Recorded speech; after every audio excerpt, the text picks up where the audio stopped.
ከዚህም በላይ ፎሎ ቢደረግ የሚገባው ነው። ሁላችሁም ኢንሻአላህ ፎሎ እያደረጋችሁ ሌላም ሰዎች ደግሞ እንዲዳረስም አድርጉት ማለት ነው።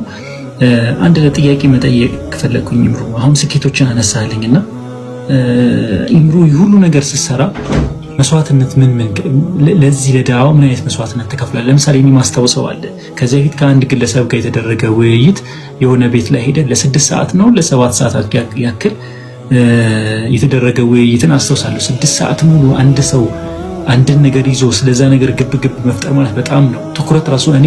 ትኩረት ራሱ እንትን እላለሁ። አንድ ቦታ ላይ ለ6 ሰዓት ቁጭ ማለት አልችልም እንኳን 6 ሰዓት ላይ እንደዚህ ለማድረግና ይሄ መስዋዕትነት የተከፈለበት እስቲ ነገራቶች ካሉ እነሱን አንሳና ያ የተከፈለበት ዋናው ዓላማ አሁን ከግብ ላይ ደርሷልስ ብለህ ታስባለህ የሚለው ደግሞ ሌላ ጥያቄ ነው። ኸይር ኢንሻአላህ። ያው የተከፈለበት መስዋዕት በጣም ብዙዎች አሉ። ባለፈው ወንድም ኢብራሂምም ነጎታል በደም ገልጾታል ማለት ነው። ዋነኛ መስዋዕት ታይም ነው፣ ጊዜ ነው። አልሐምዱሊላህ ጊዜ አላህ ነው። ጊዜያችንን እዚህ ላይ አሳልፈንበታል። 5 ዓመት ቀላል ነገር አይደለም። ወንድም ሳህነ የተለያዩ ወንድሞች ቴሌግራም ላይ ጀምሮ አሉ 7 ዓመታቸው አልፏቸዋል። እነዚህም ዞም እንደዛው ማለት ነው እና ቀላል ነገር አይደለም። አልሐምዱሊላህ ግን ያው ፍሬያማ ነው። አንደኛ የተከፈለበት ይሄ ነው። ሁለተኛ ደግሞ ፋይናንሻሊ ብዙ ወጪዎች አሉት እንደምታውቁት መጽሐፍ ምናምን ማለት ነው። እሱ ቀላል ነው። ዋነኛ ግን መስዋዕት ተከፈለበት ብዬ የማስበው ፐርሰናል ላይፍ ነው። ፐርሰናል ላይፍ ስንል አንዳንዴ ካፊሮች ብዙ ነገርኛ ሊያስቡ ይችላሉ። ያሰቡበትም ጊዜ ደግሞ ነበር። ያ ጊዜ ይቻላል አልነግራችሁም፣ በጣም ከባድ ጊዜ ነበር። ያው ወንድም ሳላ ጋር ነው ብዙ የሚያሳልፍ ነው የዛ ሰዓት ማለት ነው። ትንሽ የሆነ መጥፎ ነገርኛ ሊያደርጉ አስበው ነበር ማለት ነው። ያ ሰዓት ትንሽ ያስፈራ ነበር፣ ከባድም ነገር ነበር ማለት ነው። ይሄ ነው ትልቅ መስዋዕት ብዬ ማስበው። አልሐምዱሊላህ ምንም ቢፈጠር ምንም ግን እኛን የበገረን ነገር የለም፣ እዚህ ደርሰናል።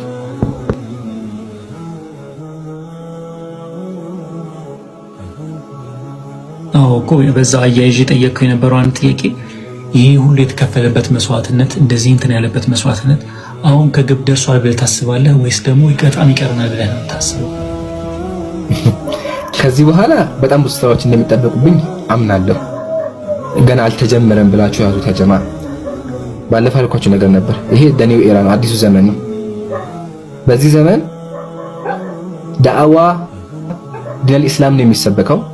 ቲክቶክ ላይ ሁሉም ግለሰብ ስለ ዲነል ኢስላም እንዲያውቅ ሁጃ እንዲቆበት እናደርጋለን፣ በአላህ ፍቃድ እናደርጋለን። ግን ደግሞ ግቡ ከሚባለው በላይ ግቡ መጥቷል። ለምን ካልከኝ በዚህ ሳምንት ብቻ ወይም ደግሞ በዚህ ወራት ብቻ ማለት ነው ከ10 ሰው በላይ ሻሃዳ ያዘው። ከ10 ሰው በላይ ሻሃዳ ይዟል። አልሐምዱሊላህ ቀላል ነገር አይደለም። ከዚህ በላይ ምንም ስኬት የለም። ኢቭን አንድ ሰው እንኳን ቢይዝ በቂ ነው። 5 ዓመት ለምን 10 ዓመት ለፍተን አንድ ሰው ቢሰን በቂ ነው።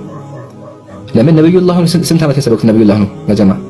ስንት ዓመት ዲነል ኢስላም ያስተማሩት? ስንት ሰው የሰለመው አያችሁ አይደለም? አልሐምዱሊላህ ዋነኛ ግቡ እሱ ነው። ብዙ ሰዎች ሂዳያ እንዲያገኙ አድርገናል። ግቡ መጥቷል ማለት ነው። በተጨማሪ ደግሞ ዋነኛ ግቡ ምንድነው ካልክ ወንድሜ ሚዲያ ላይ ያለውን ገጽታ ቀይረናል ሁላችንም ወንድሞች ማለት ነው። አሁን ስክሮል ብታረግ ስለ ነጽ የማግለሰብ የለም፣ ስለ እስልምና ያልሰማ የለም። ሳላህ ማን ነው? ኢምራን ማን ነው ብለህ ብትጠይቃቸው፣ አቡበከር ማን ነው ብትላቸው ብትጠይቃቸው ሁሉም ሰው ዕውቀት አለው ሰምቷል። እና አልሐምዱሊላህ ዋናው እንዲደርስ ማድረግ ነውና እናንተን ይዘን እንዲደርስ አድርገናል። ከዚህ በኋላም ግን ይቀጥላል፣ ገና አልተነካ። ኢንሻአላህ ወደፊት ብንጠብቅ የሚለው ላይ በደንብ እገልጽላችኋለሁ።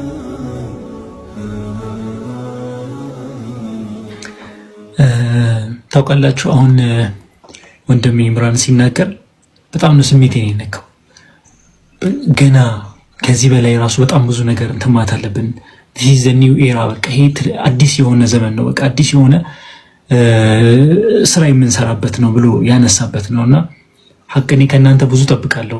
ከንጽጽር ያሉ ወንድሞች ብቻ ሳይሆን እዚህ ካሉት ከሙስሊም ማህበረሰቦችን ከእናንተ ብዙ ጠብቃለሁ። እነዚህን ወንድሞችን በቻልነው አቅም በደንብ ማገዝ አለብን። እኛ ከጎናቸው ሆነን ስናበረታታቸው ነው እንጂ እንትን እያልናቸው እየለጣጠልናቸው ወይ እንደዚህ ያደረግን ብቻ ሳይሆን እነሱን ከጎናቸው ሆነን በማንኛውም ሰዓት ላይ ከነሱ ጎን ሆነን ማገዝ የኛ ኃላፊነት ነው። እንቅልፋችንን ማጣት ካለብን እንቅልፋችንን አጥተን ምን አይነት መስዋዕትነት እንደሚከፍሉ እያያችሁ ነው። እኛ አልጋችን ላይ ቁጭ ብለን ነው ቢያንስ ስልካችንን ታብታብ እያደረግን የምናየውና ይህንን ነገር በደንብ አድርገን ልንሰራበት ይገባል ብዬ አስባለሁና